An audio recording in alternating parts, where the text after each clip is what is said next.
السلام عليكم. هل تعلم كم عدد الولايات في ليبيا؟ وعليكم السلام. نعم، هناك 22 ولاية في ليبيا. حقا؟ لم أكن أعلم بأن هناك 22 ولاية هناك. ممكن توضيح أكثر؟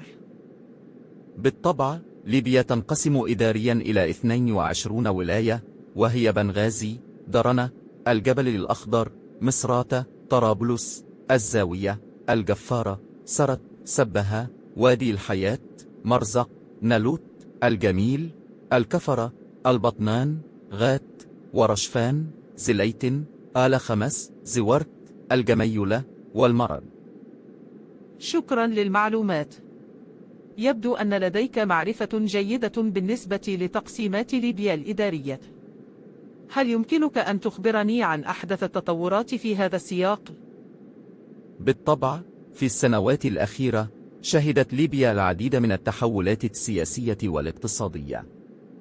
بعد الثورة التي أطاحت بنظام القذافي في عام 2011، شهدت البلاد صراعات مستمرة وتغيرات في الحكومات.